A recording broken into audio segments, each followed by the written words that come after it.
งไก่อะไรตัวสีไข่ครับ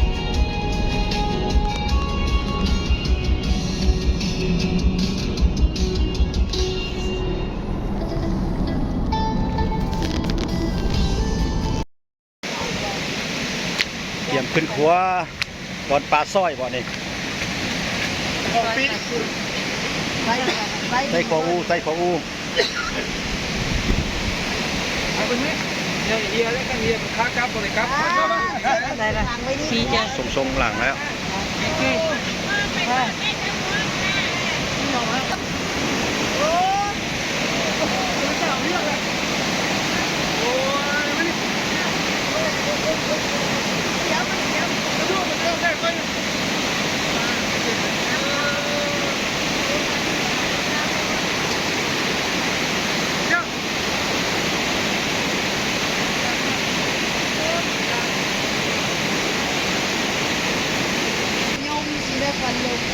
ไปเบิ่งบนเขาขังป่าไว้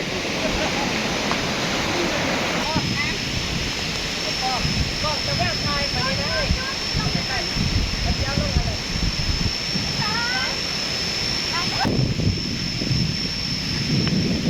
ข้าวบันทึกภาพพร้อมถ้าจะไปหาหน่อไม้พันหน่อเดี๋ยวไปนะหาหน่อไม้ไปแกงบอกในเที่ยวเด้อธรรมชาติส่วนหลายขอบใจนะเที่ยวเด้อเที่ยวที่ท่าไปขอบใจเที่ยวไม่ได้เที่ยวตัวนี้มันจะต้องมาเที่ยวได้นี่แดนคันนี้มาเดือนบ้านเจ้าของมาเธอเดียวเก็บเห็ดหากันมาเด้อคนตัวนี้เด้อ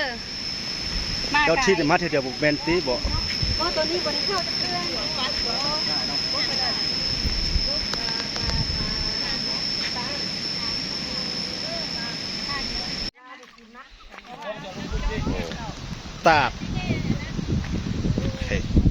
ตา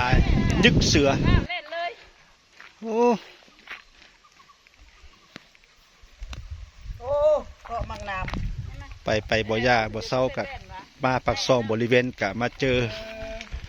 ทางเขาตายึกเสือจุดนี้กลับมาหอดถึงมาเสี่ยวมาส้มตายึกเสือเจ้ามาเบิ่งทำเลแหละประมุนเลยต่อได้บัดนี้ได้เป้าหมายนะ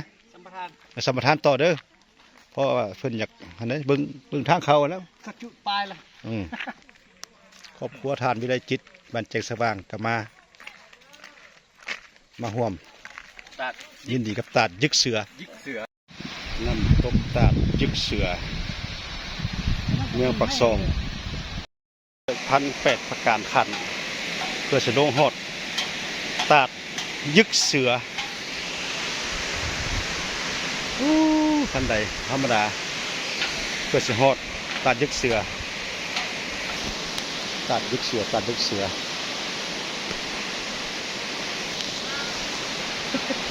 คุณเวลาอยู่เตอร์คุณตายสั้นแต่ธรรมดาคุณคือลงขุมนี่ลงพื้นพิภพนี่เพื่อจะเห็นตัดยังยึกเสือ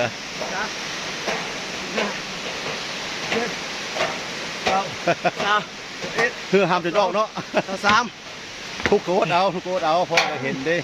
ดีน้ำตกเลยบัดโซ่สู้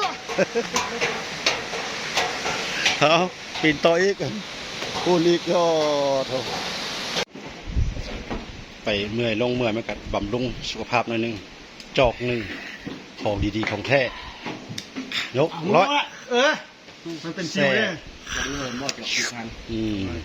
แซ่บเราบองยาทินน้ำตกตัดยึกเสือน้ำตกตัดงาม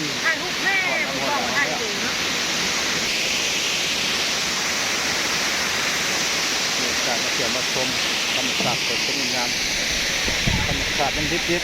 งามอยู่สบาย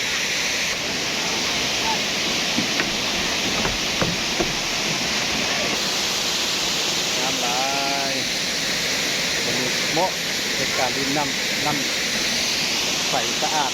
สดชื่นสดใสเย็นดี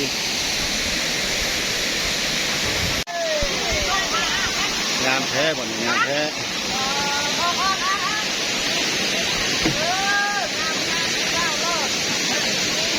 จุดนี้เป็นจุดโหนเชือกกระโดดเชือกสลิงใส่น้ำตก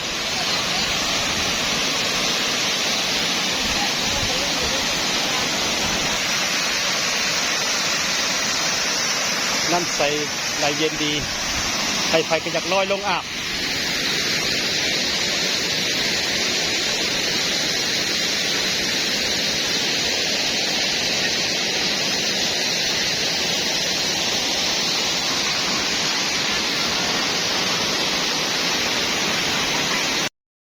พักผ่อนหลังจากเลาะเที่ยวไปเที่ยวมาเนี่ยคนยังมาเมื่อยไม่ขาย่างพักผ่อนเบิ่งลูกเบิ่งเตาเบิ่งเมียถ่ายรูปสาดงามๆเอาแล้วตัดปูตัดปู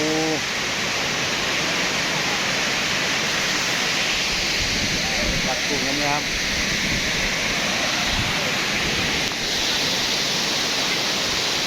ตัดเลยตัดต่อตัดปูงามหลาย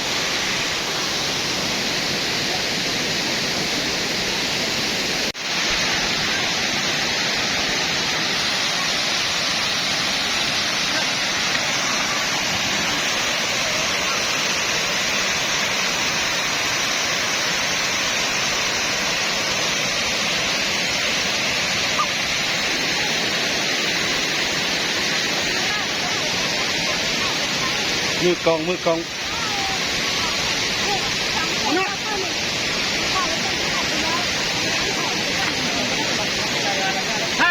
ถ้าตัวนี้ก็กลุ่มง่ายมารอบสองตัดฟานรอบสอ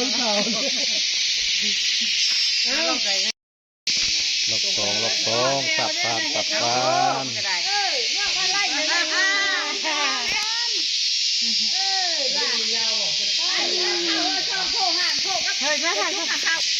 เก็บภาพไว้แล้วบ่เป็นที่ระลึกแล้วบ่เมื่อ56อายุครับ70 ปีจะคอยเบิ่งสมตัดฟานประสันตัด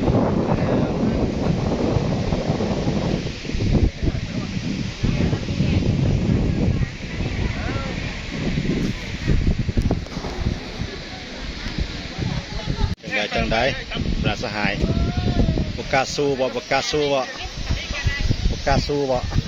สู้แม่มาหอดหลักยานว่าบัดนี้มาตะเคียนคือว่าฮาวแท้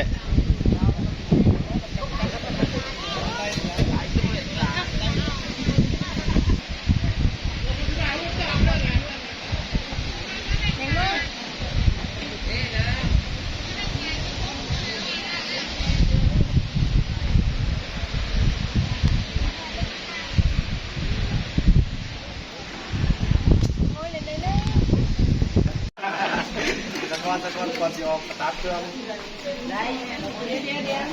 เตรียมตัวโอ้ท่านี้3พลูกนะเอาเป่าก็จะข้าวอยู่นะโอ้ยังบินเหมือนธรรมดาตัว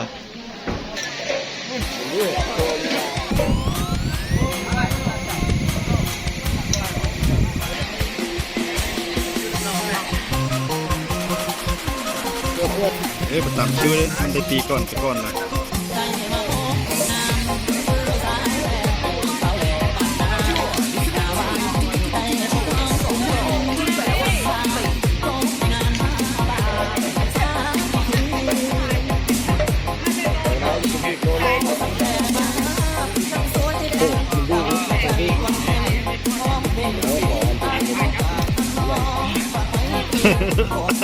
บิน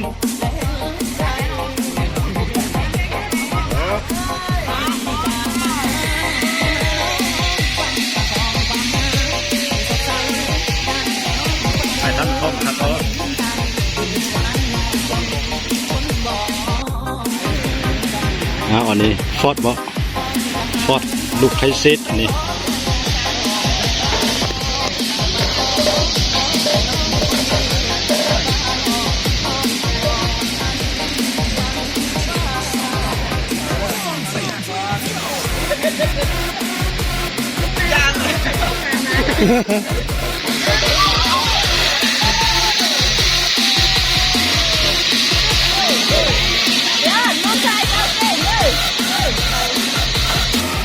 ไม่ได้คิดว่าเป็นอย่างนี้เอาตั้งใจถึงเที่ยงอย่าตื่นเต้นทักษะเกิดมึงดิเด้อเก็บไปมึงได้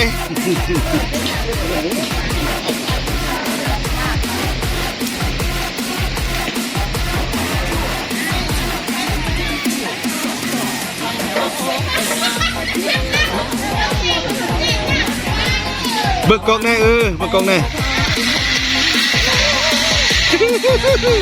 เสียวมึงเสียว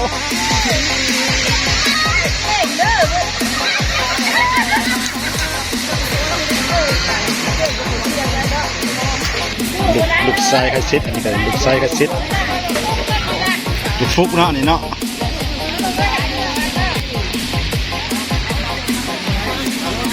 เดี๋ยวเบิกกองในฟุก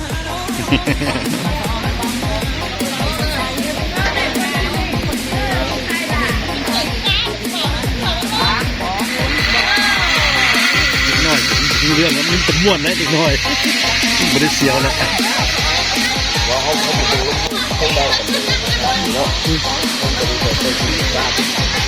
พอใหญ่มันไปแล้วบ้านี้นำลูกไป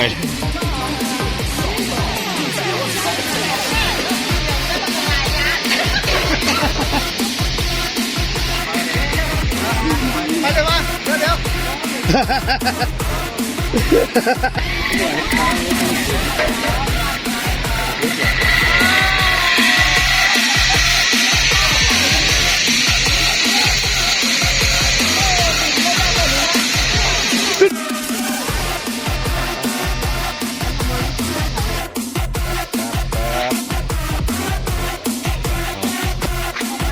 กลับบ้านแล้วต่อมือไปบอลใหม่อีกโซนสินค้าหัตถกรรมนี่เลยเอาอยู่บนใกล้สอกซีเป็นตัวนั้นก็ส่งมาใหม่ได้สียังตูนี่สั่งซื้อไหมเอาเป่าใหญ่มากครับเป็นบ่อซ้ำนี่คนจำการนะที่กูถ่ายภาพเคลื่อนไหวได้เอาภาพนิ่งนะ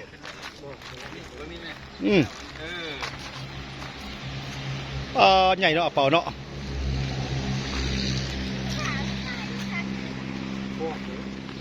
ฟอดวะ